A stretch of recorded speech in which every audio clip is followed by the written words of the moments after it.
Hello, Mariquita. Hello. So how are you? Where are we going on this beautiful, gorgeous day? All right. Now, one of the questions is um, in relationships, I realize that if you're not living with someone, then you have a lot more, and I don't want to say power or leverage, but you have a lot more of a way to step away from situations. But if you're married and then we're in a situation, let me give you an example of someone that I was reading in these relationship groups about. Someone was saying she was going to bed and she's tired, and then she'll wake up and her husband's having sex with her and she doesn't like that, of course. So, what would you say to that?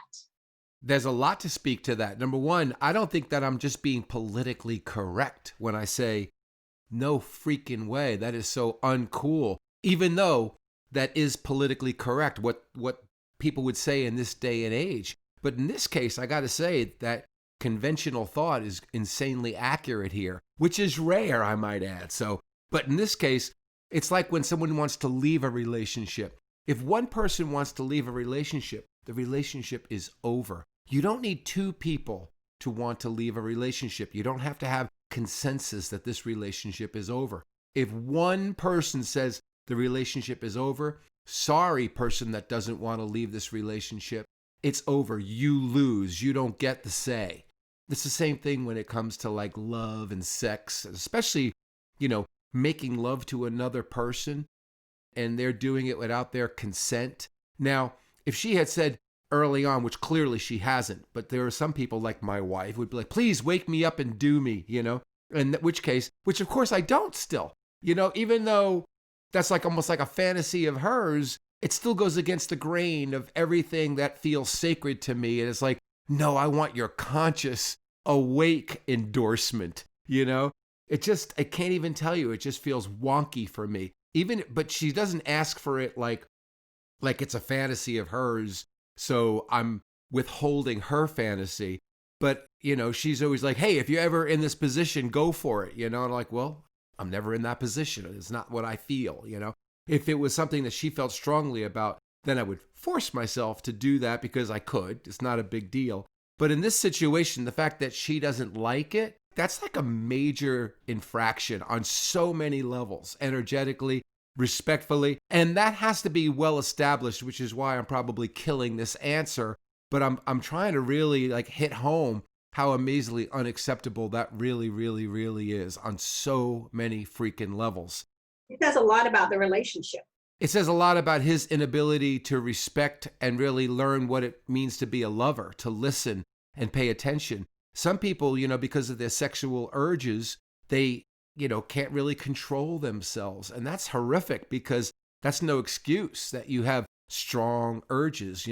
If you have that amazingly strong of an appetite, then you have that much more of a call to answer to be a good human being, to learn how to get on top of those urges. To give way to them is horrible. Not saying that it doesn't happen all the time and I've got to learn to sanctify that, but it's like one of those things where you really want to get on top of that. For every time that you have failed to get on top of it, you better start doing better, greaterness, in learning how to get on top of those urges and learn how to like wake her up softly, gently, and go, this is one of those moments where I would do you without you asking, is it possible right now that I can get your permission? I'm trying. She might say, oh my God, that meant all the world. That meant everything to me. Even though I may not be in the mood to do it right now, in this case, because you are showing improvement, abso-freaking-lutely. Let me encourage this. Let me give some positive reinforcement instead of absolutely not. Now this is where we can get into some arguments about convention, because there'll be people going, well, if you're saying no, it's no, and I can get that on one level. On another level, there's got to be a little give and take, If he really is somebody who violates that horribly in the past and he's trying to improve, even though you're not in the mood, can you please somehow get out of your own way? I mean, there are things like when you get older, and I love this. This is a huge concept, so please get this. When you get older, a lot of times, both men and women, they use older models when it comes to sex. especially when it comes to frequency. What happens when you're older, you're still using the younger model. And what the younger model is, when I feel like I want to be sexual, I'm going to be sexual.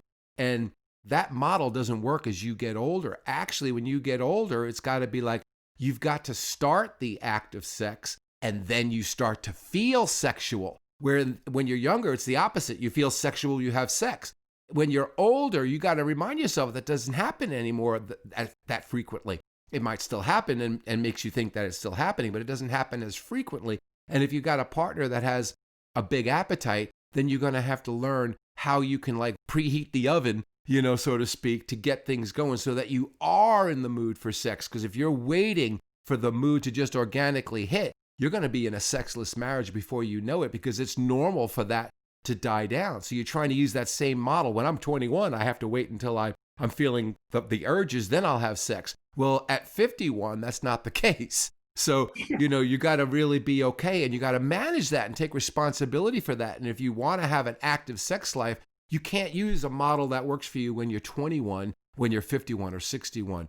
And so that alone isn't enough to make, all the critics out there to go, no, you wait till you're in the mood. It's like, yeah, it's a different, the story has changed. The rules have changed. The game has changed.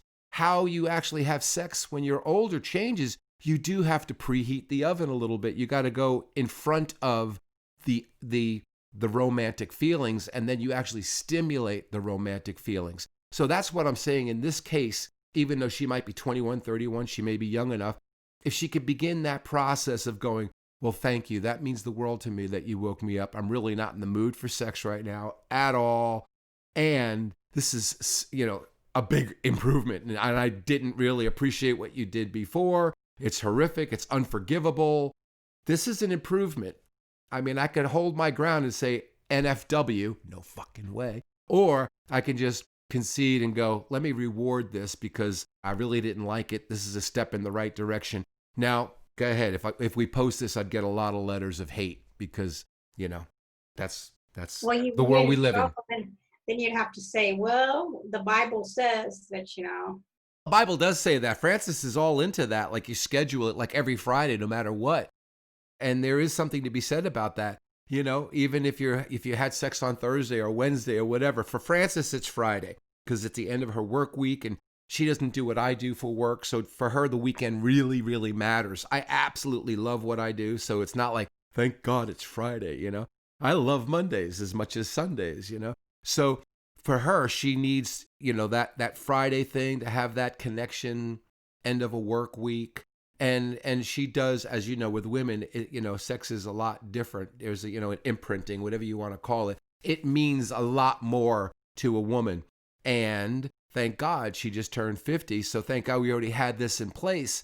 But this is something that she created. This wasn't my thing that, no matter what, we're getting together every Friday night, no matter what, by hook or by crook.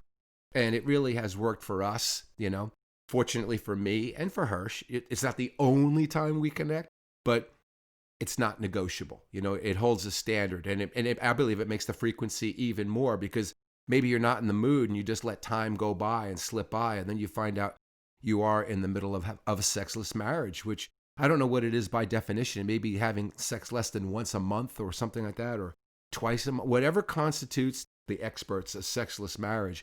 It isn't, there's some people that don't have it at all, but you might think, well, I have sex. We still have it, but it's not, we have it a lot. We have it like once a month or once every 2 months. And by definition, that's actually considered a sexless marriage, believe it or not. So that's anyway, interesting. Well, it is interesting, right?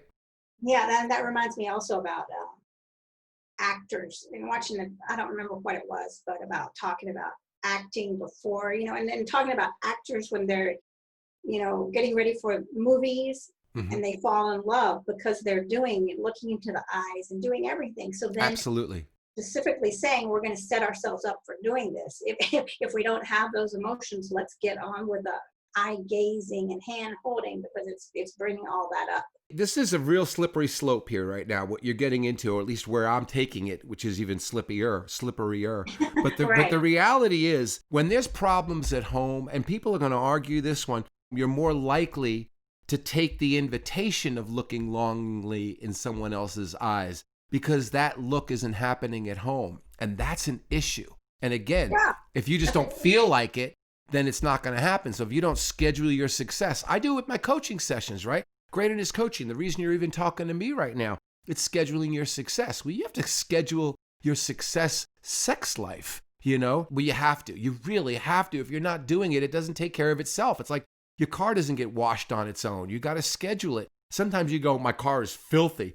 Okay, that's a good reminder. You need to wash it. Well, how about I haven't had sex in a while? Maybe it's time to do that. It's like, well, but I'm not in the mood. It's like, yep, using that old model again, that you're waiting to be in the mood, or whatever you want to call it, the urges. Trying to stay away from using the word horny because it seems so derogative, but I love the word. I'm going to use that word. I love the word horny. I think that, I'm just waiting to be horny. And it's like, yeah, you may want to, preheat the oven, get yourself horny. And then now it's not such a, oh, how could he, Yeah. Right. What did you say? Warm up the oven, not warm up. Preheat the oven. I love that metaphor. I for some reason, I just think it's because it's about getting it hot, right? So you got to preheat the oven, And I mean, we're talking about people that are in marriages for 20 years. Right. Well, that's exactly it. 20 years. And they're trying to wait for the same signals from 20 years ago that happened organically because hormonally you're more off the charts than you are 20 years later. Plus, you get set in your own ways. And there are things that each of you have done over the course of 20 years that still aggravate you. Things that piss you off, those one fights where one thing was said and you can never let it go. That affects your sex 20 years later. You don't have that many fights. It could be just one thing that was said or done that could be so hurtful, right? We call it meningeal bruising, that you've never gotten over it. And so you got to learn how to get over it. Well, how do you get over it? That's my story where you tell a greater story. You talk about it. You don't be like, well, we addressed it. We talked about it before. Oh, does that mean it's resolved? Yeah, I bet you it still hurts now. Yeah, that's why I don't want to talk about it. Because if I talk about it, it's like, nails on a chalkboard or picking at a scab. It's like more the reason why you need to talk about it, because it's picking at the scab. That's exactly why you got to talk about it, because that too is going to affect your sex life unless you talk about it. Yeah, but it's like, we agreed, like he cheated on me. And then sometimes you look about what that is. Sometimes people will talk about cheating, having a conversation with a woman on the phone of the opposite sex or an ex, or even going online and doing, I forget what they call that. Now I can't even get the term where you're having sex over the phone. I forget what it's called. Sexting or texting. And it's like, he cheated. And it's like, wow. I'm not saying, there's another debate. I'm not saying on one level it's stepping out, but I mean, geez, how's your relationship at home? I mean, before you cry foul, be the solution. I mean, go, man, this is a call to answer. Why is my husband doing this or my partner doing this? I mean, and there are a lot of people going to be like, well, I gave my partner a lot of great sex. It doesn't mean he enjoyed it. It doesn't mean it was good. It doesn't mean you were present. It doesn't mean he really loved it. Yeah, but he had it. My friend doesn't have sex at all. Her husband only gets it on his birthday. And I was like, oh my God, that's what you're comparing this to? Wow. Yeah. Everybody is so quick to play the part of the victim instead of the person who's totally responsible for having a thriving relationship. And when feedback like that happens, it's like, use it. It's like, before you condemn or shame him for having texting or sexting or whatever you want to call it, it's like, why don't you join him in the process? Or, I'm going to get a lot of letters here. I mean, that's what happens. I mean, people think this is insensitive. And it's like, there's got to be movement. We can't all play the victim and then I have to advocate for the victim. I just told you about this guy waking up the wife, right, with sex without even asking. In that case, I would say clearly I will advocate for the quote unquote victim because I think that's inappropriate, period. I think that crosses the line. But the rest of this political correctness, it's like, man, you are so responsible for having a thriving sex life. And if you're not doing it and you're going to bitch about the things that are happening to you, not for you, they're happening to you, well, good luck in moving forward. How are you learning anything, How are you going to make it better, if you're just going to constantly take the role of, I'm the victim here, this happened to me. And it's like, man, these are calls to answer. Do you want to have a better sex life? Do you want your husband to pay more attention to you or not? Do you want his attention to be what really works for you. We got to have the conversation. We've had the conversation. He doesn't listen. I say the same things over and over again. And you hear the voice I'm using? I'm using that voice for a reason. It's like, forgive him for not wanting to come to somebody who's like, I've had the conversation 1,000 times. It's like, so he doesn't want to cuddle up with that. There's the novel, like, wow, like amazing thought. How foreign or crazy is that thought to think, why would any man want to cuddle up with somebody who's holding on to this victim mentality? Because he never listens. I've tried talking. You feel the energy? It's like, well, how's your sex life? I mean, it's like, whatever it's going to take for you to get this, because I've been waiting patiently. Can we up your effort a little bit, just a little bit? Find out where the wiggle room is, where you can improve on being the ideal lover for me based on these parameters that I'm going to set forth for you. You see the energy now? More likely he's going to move forward to that rather than you playing the part of the victim, making it easy for him to repel, for you to be more of a victim because he never listens, right? So, anyway. Hey. Well, that was fun, huh? Yeah, that was good. Yeah. Is that our session, or you got more? You said you got more questions or what? I do have another question. Hit it. How keeping the balance between the male and female energies. That's How beautiful. to go about keeping that balance. What's the best way to be in check? Are you are you taking away the pleasure from your partner by being, in the wrong energy? Absolutely. If you are in the wrong energy, then you are. And, sometimes the wrong energy could be even trying to balance the male and female energies. Sometimes if you are voluntarily doing that and there's no problem with the way it is, I would just leave well enough alone. Right. It's when, hey, Houston, we have a problem here, that all of a sudden we have to assess and address. That's when you'd want to look at things. And you'd also want to see, can we get on the same page? Because if you're doing it yourself and trying to balance the male and female, you may find that you're missing some really important components, because you might be thinking, again, making this about a woman, because they are the ones that are more likely going to initiate this kind of process, that they might feel like, I need to be more in my womanliness or my nurturing side. It's too masculine. And then you talk to him, and it's like, too masculine? My God, I am not masculine enough. So we can't go balancing more woman, so you have to have that conversation where we find out, what does it mean to have the feminine represented? What does it mean to have the masculine represented? How can a male represent the feminine as an act of love, as a sincere willingness to consider? And how can a woman absolutely support the masculine as an act of love to really consider? And both of them being greater than what they are. Like, how can a woman support not just where he is in his masculine today, but support him being even more masculine, so he doesn't feel as if he's repressed or suppressed or on a short leash, like owned like a puppy dog, that he can let out his wild side, and vice versa. How can he encourage her even more feely, nurturing side? Because he may be like, oh my God, she's so emotional. Like, bud, that ain't nothing. There's another level that she can be more in touch with, and you want to encourage that and help her be more in her nurturer, her, that real feminine, or what we give to the feminine. That's almost conventional for me too. That kind of wigs me out, how we give feely to the women and like the warrior to the male. Yeah, I get it. I get it, but it seems like low-hanging fruit. It's like naming a car her. Well, the car could easily be a he. Yeah, she purrs like a kitten. She drives like a champ. Maybe it's a he, We have always associated warrior-esque with male and nurture with women. Maybe that's part of the problem. Maybe we both have to look at these quote-unquote masculine and feminine aspects that are in all of us, men and women, husbands and wives, partners. Yes. So what if, Yes. but if you have someone that says, well, my husband is embodying more of the female energy. Right. That happens, by the way. That really does happen. But that's where having conversations are really important. A lot of times women may not want to present that, or they present it, walking on eggshells, where it seems like it's not really an important thing because they're walking on What do eggshells. they not want to present?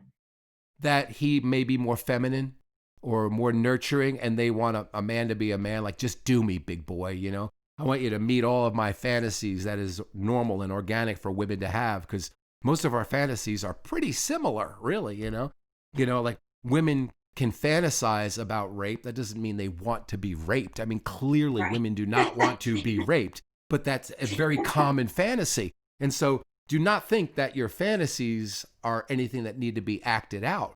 But, but still, women want their men to be their aphrodisiac, And so if men are not doing things that are very manly, it's hard for a woman to feel that aphrodisiac side. And now, to a man's defense, a lot of women want men who are very feely, and when they are, then you've kind of taken away their manliness, and so, but then you miss that. It's like, be careful what you ask for, you just might get it. And so it's some people are like, well, I don't really want to go there because he's going to go to the other extreme, and I'm going to lose this guy who's just starting to be in touch with his feelings and sharing how he feels, and I don't want to lose that. And yet I want my husband to do me, So it's like, okay, we need to have a conversation. Well, then here I'm thinking about switching to the archetypes to the right one at the right time. Absolutely. There it is. And then they give permission for these rhythms to be different. Like, what her rhythm is may not be his rhythm. And if, and this is something that I have in my life, believe it or not, I am a little more plastic when it comes to rhythm, So usually Francis's rhythm ends up being my rhythm. And then my rhythm is not really considered that much, because if I'm like, hey, I'm in the mood, nah, it's like, okay, back to your rhythm. And fortunately, I'm okay with that, Some men would not be, and I wouldn't even say I'm 100% okay. I would just say I'm better than average, or how about significantly better than average? But I'm not perfect in it either. There are times when I can get my own panties in a wad and take things personally, and like, hey, I'm Johnny on the spot for you anytime, and it's like, can you at least throw me one on this one time I'm asking? I know you're not in the mood, but I'm always not in the mood. But and it gets like that. Yeah. So yeah. Okay, sounds good. All right. Have a good week. You too. Bye. Bye.